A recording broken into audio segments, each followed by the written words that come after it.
우리 찬송가 420장입니다. 420장 너 성결케 위해 늘 기도하며 너 주 안에 있어 늘 성경 보고 420장 찬송입니다. 너 성결케 위해 늘 기도하며 너 주 안에 있어 늘 성경 보고 온 형제들 함께 늘 사귀면서 일하기 전마다 너 기도하라. 너 성결케 위해 내 머리 숙여 저 은밀히 계신 내 주께 빌라.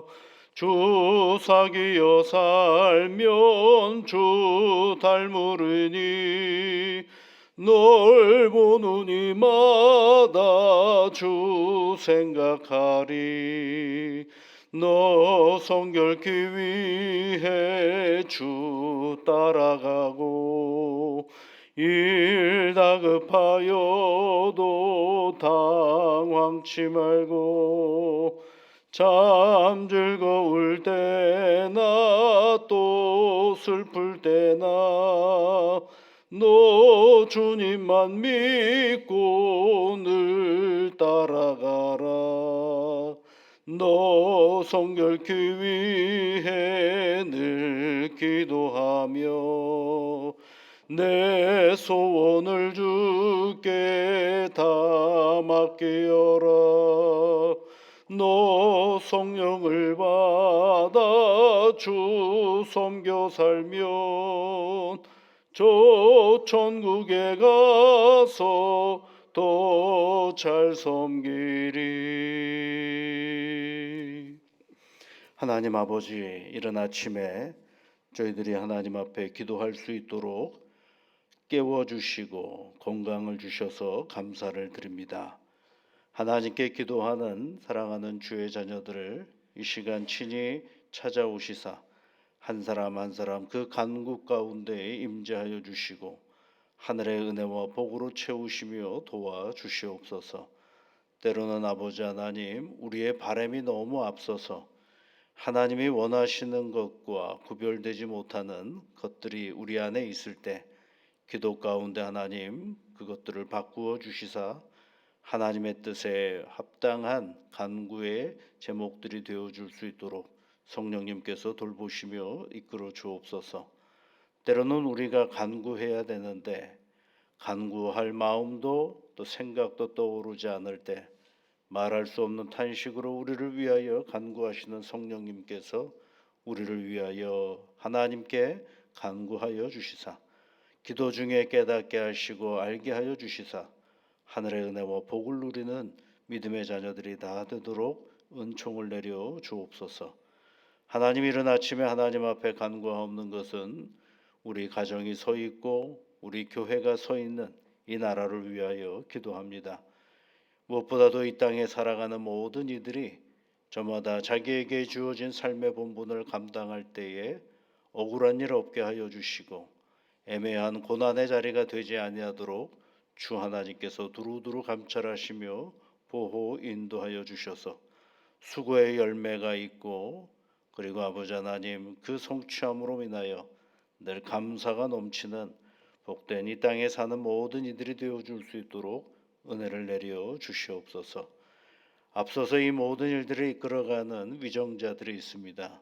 대통령을 비롯한 각 분야에서 활용하는 다양한 공직을 감당하고 있는 이들과 또한 아버지 하나님 이렇게 저렇게 이 땅에 사는 모든 이들을 위하여 수고하는 이들을 기억하시사 저들의 수고 위에 사는 삶의 기쁨이 넘치는 복된 나라가 되게 인도하여 주옵소서.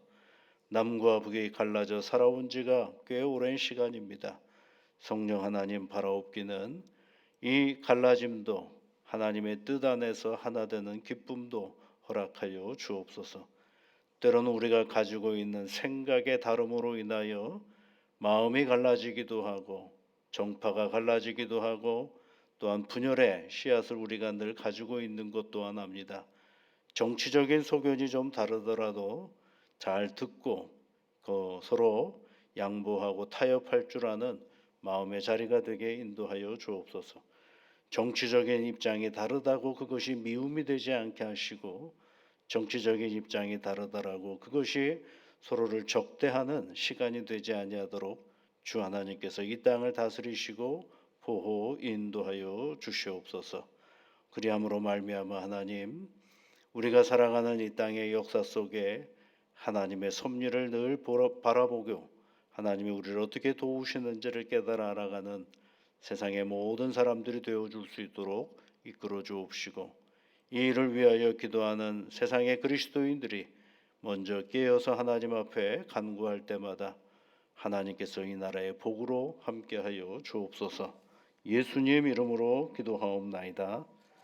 아멘. 하나님의 말씀은 데살로니가전서 4장 1절부터 8절까지 말씀입니다. 데살로니가전서 4장 1절부터 8절까지 우리 함께 같이 읽어보겠습니다. 그러므로 형제들아, 우리가 끝으로 주 예수 안에서 너희에게 구하고 권면하노니, 너희가 마땅히 어떻게 행하며 하나님을 기쁘시게 할 수 있는지를 우리에게 배웠으니 곧 너희가 행하는 바라 더욱 많이 힘쓰라. 우리가 주 예수로 말미암아 너희에게 무슨 명령으로 준 것을 너희가 아느니라. 하나님의 뜻은 이것이니 너희의 거룩함이라. 곧 음란을 버리고 각각 거룩함과 존귀함으로 자기의 아내를 대할 줄을 알고, 하나님을 모르는 이방인과 같이 세욕을 따르지 말고 이 일에 분수를 넘어서 형제를 해하지 말라. 이는 우리가 너희에게 미리 말하고 증언하여 것과 같이 이 모든 일에 주께서 신원하여 주심이라. 하나님이 우리를 부르심은 부정하게 하심이 아니요 거룩하게 하심이니, 그러므로 저버리는 자는 사람을 저버림이 아니요 너희에게 그의 성령을 주신 하나님을 저버림이니라. 아멘. 4장 5장 그리고 이제 이야기는 1, 2, 3장과는 내용이 좀 다릅니다. 1장, 2장, 3장은 주로 이제 교리에 관련된 것들, 그리고 사도 바울이 데살로니가 성도들을 얼마나 사랑하는지를 그걸 잘 가르쳐 주는 이야기라고 한다고 하면, 4장과 5장은 예수를 그리스도로 고백하는 믿음의 사람들이 세상을 어떤 태도로 살아갈 것인가를 권면하고 있는 그런 장면입니다. 우리 교회 다니는 사람이 늘 강조하는 게 믿음이죠. 믿음이 우선이라고 자꾸 생각을 합니다. 그러니까 이 믿음과 행위, 이것을 자꾸 구별하기도 하고 그렇습니다. 그런데 여러분, 성경은 믿음과 행위를 구별한 적이 없어요. 믿음이 우선이냐 행위가 우선이냐 이런 얘기 한 적이 없습니다. 믿음이 우선이냐 행위가 우선이냐가 아니라, 믿게 되면 당연히 거기에 걸맞는 그리스도인의 삶의 태도를 갖게 될 수밖에 없는 것입니다. 그러면 그 그리스도인의 태도의 삶의 태도를 걸맞지 않으면 결국 뭐와 같은 거냐면 믿음이 없다는 것과 같은 것입니다. 그러니까 이거를 자꾸 이분법으로 생각하는 것일수록 그것은 사단의 세력이에요. 사단의 생각이고 사단의 태도입니다. 결코 성경은 믿음과 행위를 두 계제로 나누어 본 적이 없습니다. 예를 들면 여러분, 로마서 8장에 있는 말씀에 보면, 로마서 8장 3, 4절에 있는 말씀에 보면 이런 구절이 있어요. 율법이 육신으로 말미암아 연약하여 할 수 없는 그것을 하나님이 하셨다. 이게 뭐냐면, 율법은 구원을 할 수는 없어요. 그러나 하나님은 그 일을 하시는 거죠. 곧 죄로 말미암아 자기 아들을 죄 있는 육신의 모양으로 보내어 육신의 죄를 정하시고, 그렇죠. 육신의 죄를 정하시고, 우리 하나님께서 우리를 구원하신 후에 육신을 따르지 않고 그 영을 따라 행하는 우리에게 율법의 요구가 이루어지게 하려 하심이라. 그렇죠. 율법의 요구가 이루어졌다라는 것입니다. 그게 무슨 얘기냐면요, 율법, 우리가 알고 있는 도덕과 윤리는 우리를 구원할 수는 없습니다. 하나님이 이걸 너무 잘 아시고 우리도 압니다. 그래서 하나님께서 그 아들을 우리에게 보내어 주셔서 그 아들의 보혈의 은혜로 말미암아 우리를 구원하셨어요. 그럼 구원하시고 나서 육신을 따르지 않고 우리로 하여금 뭘 따르게 만들었느냐면 하나님의 거룩한 영을 따르도록 만들어 주셨죠. 그래서 그 거룩한 영을 따라가는 믿음의 사람들은 뭘 하게 되느냐 하면 마침내 율법의 요구가 이루어지게 하려 하심이라. 율법의 요구를 이루어지게 하는 거죠. 그래서 예수를 잘 믿으면 예수님의 율법, 당신이 이 세상에 오신 것이 율법의 완성이라고 말씀하시지 않았습니까? 그러니까 순서가 율법과 믿음을 구별하는 게 아니라 율법은 구원을 할 수가 없어요. 믿음으로 구원을 받은 후에 그 믿음으로 구원받은 사람이 마땅히 뭘 이루느냐면 율법이 요구하는 그 삶을 이루어내도록 만드는 것이 바로 이 믿음의 자리다라는 것을 말씀해 주고 있는 것입니다. 그래서 하나님을 기쁘시게 하는 삶이 뭐냐라고 할 때에 오늘 데살로니가 전서에서는 오늘 4장에서는 한 세 가지를 얘기를 해주고 있어요.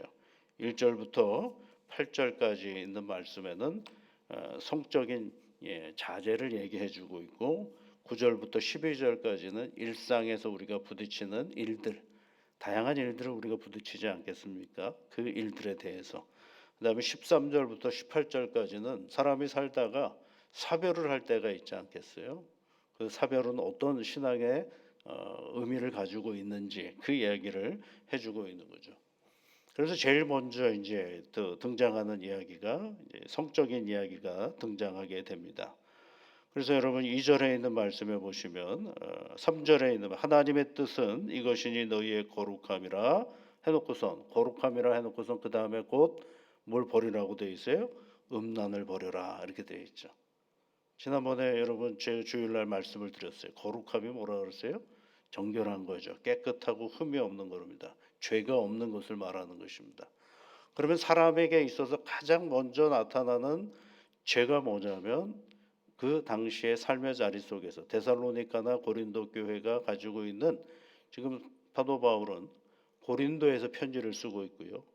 고린도에서 데살로니가에 있는 성도들에게 편지를 쓰고 있는데 고린도나 데살로니가나 두 지역 다 성적으로 굉장히 문란한 도시였습니다. 이방 사회가 다 그랬어요. 왜냐하면 이방의 신들은 대개 여신을 모셨는데 그 여신들의 가장 큰 특징은 여사제가 있고 여사제들은 그 제사를 드리는 사람들에게 풍기문란을 일으키는 그것이 하나의 자기들이 섬기는 우상에게 잘하는 일이라고 생각을 했거든요.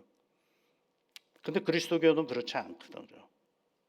그런데 이 사람들은 누구예요? 이방의 문화에 있다가 어디로 온 사람이냐? 그리스도교로 들어온 사람들이거든요. 그러니까 이방의 문화에 있다가 예수를 믿었다 그래서 이방의 문화나 의식이 하루아침에 없어지지는 않거든요. 근데 이제 사도 바울이 권면하는 게 뭐냐면 하나님의 뜻이 뭐냐? 너희의 거룩함이다. 너희의 정결함이다. 죄 없음을 얘기하는 것이다. 그러면서 딱 하고 먼저 나오는 게 음란을 버리라라고 얘기를 하고 있죠. 그러면서 그 음란을 버리라라고 얘기하면서 다음에 하는 얘기가 4절 말씀에 각각 거룩함과 존귀함으로 자기의 아내를 대할 줄을 알고 그렇게 돼 있죠. 존귀하게 아내를 대하라 그런 얘기를 하고 있습니다. 뭐 자세하게 이야기할 수 있는 시간은 아니지만 당시에 남성 중심의 사회 속에서 자기 아내가 있어요. 아내는 주로 자녀를 돌보거나 가정사를 돌보는 일을 합니다. 또 누가 있느냐면 또 다른 소위 말하면 다른 여인들이 또 있어요. 그 사람들은 그 남자 주인의 성적인 여러 가지 욕구들을 해소해주는 역할을 하는 그런 사람들이 있죠. 노예일 수도 있고 또 다른 어떤 역할을 감당하는 사람일 수도 있고요. 근데 이방 사회는 그것을 아무렇지도 않게 생각하는데 유독 그리스도교인들은 그것을 문제 삼는 거죠. 왜냐하면 하나님께서요 창세기부터 시작해서 하나님은 우리에게 주셨을 때는 한 여자와 한 남자의 결혼 생활이었거든요. 그러니까 이 모든 것들을 가지고 이방 사회 속에서 예수를 믿는 사람들이 살아가려니까 여러분 투철하지 않으면 그 사회에서 제대로 살아낼 수가 없게 되는 것입니다. 5절 말씀을 보시면 하나님을 모르는 이방인과 같이 세욕을 따르지 말라고 그러겠죠. 자기의 본능대로 살지 말라는 것입니다. 인간은 여러분 본능대로 살아버리면 그게 뭐가 되느냐면 짐승하고 다를 게 하나도 없는 것입니다. 본능대로 사는 것은 인간이 아닙니다. 생각나는 대로 말하고 생각나는 대로 행동하는 게 인간이 아닙니다. 그 생각을 하나님의 말씀과 하나님의 은혜 안에서 제어할 줄 아는 사람들이 바로 예수 믿는 사람들이거든요. 그래서 6절에는 뭐라고 되어 있냐? 분수에 넘지 말으라라는 이 일의 분수를 넘어서 그렇죠? 분수라는 게 경계예요, 경계. 사람의 삶은요 늘 경계가 있습니다. 용납되어지는 것과 있고 그렇지 못한 게 있죠. 그 경계를 뛰어넘으면 뭐가 되느냐면 무질서가 되는 거죠. 데살로니가 전서 뒤에 보면 규모 없는 자가 되어버리고 마는 것입니다. 이 성적인 문제는 단순히 성적인 문제만을 언급하려고 하는 것이 아니라 그 사람이 가지고 있는 삶의 경계와 절제와 그리고 윤리와 도덕에 대한 이야기를 해주려고 하는 것이죠.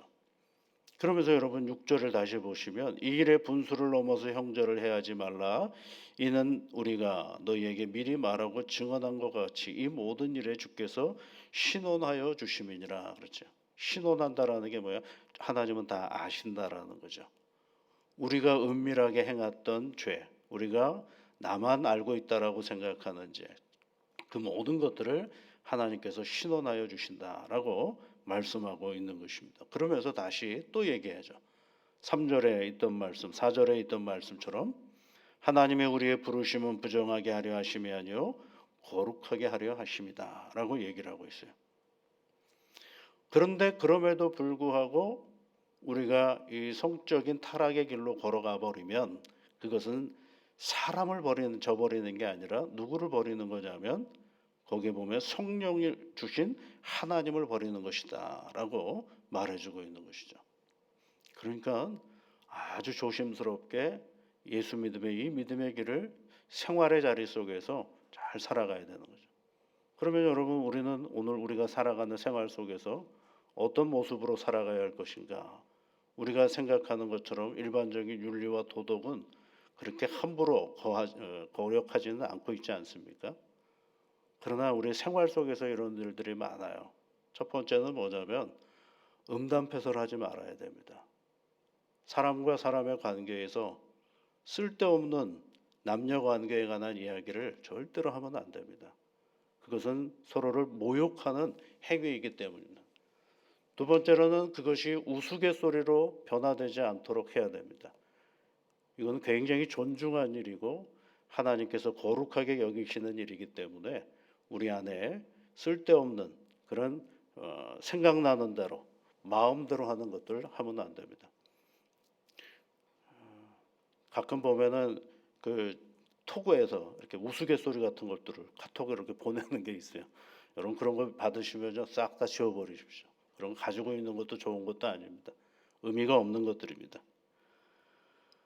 왜냐하면 그런 것들로 인해서 나타나는 굉장히 큰 문제들이 우리의 그 마음의 자리 속에서 우리 몸의 자리 속에서 엉뚱한 일들이 우리에게 벌어질 때가 참 많은 거죠. 이거는 누가 경계를 해야 되느냐 하면 내가 경계를 해야 돼. 예수 믿는 믿음을 가지고 경계를 해야 되는 부분인 것입니다. 왜냐하면 하나님의 우리를 부르심은 부정하게 하심이 아니요 거룩하게 하심이다라고 분명하게 우리에게 말씀하고 있기 때문에 그렇습니다. 제가 여러 번에 걸쳐서 말씀을 드리지 않았습니까? 여러분 창세기에 등장하는 요셉과 그 다음에 다윗의 이야기를 여러분 보셔서 아실 겁니다. 요셉도 여러분 보디발의 아내의 유혹을 받죠. 그런데 어떻게 합니까? 단호하죠. 단호하니까 뭘 받았어요? 고난을 받았어요. 때로는 단호하면 손해볼 때가 너무 많습니다. 그러나 그 결국은 어떻게 되냐면 창대하고 가치 있는 삶이 되고 그다음 위대한 삶의 자리를 갖게 되는 거죠. 단호하지 않았던 다윗은 어떻습니까? 다 이루어 놓고선 하나 자기가 이번에는 그 안목의 정욕에 따라서 바세바를 보기 시작을 했고 본 거 가지고는 어떻게 할 수 없으면 그 정리를 했어야 되는데 단호하지 못하다 보니까 사람을 보내게 되고 오라 그러게 되고 거기서부터 파장이 커져가기 시작하는 거죠. 처음에 단순할 수 있게 끊을 수 있었던 것을 그것을 끊지 단호하지 못하게 되니까 용기를 갖기 시작해요. 그게 무슨 용기라고 저는 개인적으로는 더러운 용기라고 얘기를 합니다. 더러운 용기를 갖기 시작을 하죠. 더러운 용기를 갖기 시작하니까 어떻게 돼요? 나중에는 사악한 용기가 생겨서 사람을 죽이는 것까지 아무렇지도 않게 해버리고 마는 것입니다. 자기 눈 한번 딱 감았으면 아무 문제가 없었던 것들을 그것이 결국은 사악함의 자리까지 가게 되는 것을 우리는 성경을 통해 보게 되는 것입니다. 사랑하는 성도 여러분, 오늘도 우리가 이 믿음의 길을 걸어가며 사도 바울이 제일 먼저 거룩함을 이야기하면서 음란을 버리라라고 얘기했던 이유는 거기에 있는 것입니다. 음란은 우리 안에서 끊임없이 일어납니다. 그럴 때일수록 예수 그리스도 안에서 단호한 것이 굉장히 중요한 것입니다. 우리의 몸뿐만 아니라 우리의 생각, 우리의 언어, 우리의 행위 이런 모든 것 속에서 늘 단호함을 가지고 이 믿음의 길을 걸어갈 때 하나님께서 더 크신 은혜와 복을 내려주시고 또 하나는 그것이 하나님을 기쁘시게 하는 일이다라고 사도 바울이 우리에게 가르쳐주고 있습니다. 오늘도 우리에게 주신 이 말씀을 우리가 기억하면서 사람을 나와 가장 가까운 내 가족들, 내 아내, 내 남편을 가장 존귀한 사람으로 가치 있게 살면서 이 믿음의 길을 걸어가는 복된 새날이 되시기를 주의 이름으로 축복합니다. 같이 기도하겠습니다. 하늘에 계신 우리 아버지, 아버지의 이름을 거룩하게 하시며 아버지의 나라가 오게 하시며 아버지의 뜻이 하늘에서와 같이 땅에서도 이루어지게 하소서. 오늘 우리에게 일용할 양식을 주시고 우리가 우리에게 잘못한 사람을 용서하여 준 것 같이 우리 죄를 용서하여 주시고 우리를 시험에 빠지지 않게 하시고 악에서 구하소서. 나라와 권능과 영광이 영원히 아버지의 것입니다. 아멘.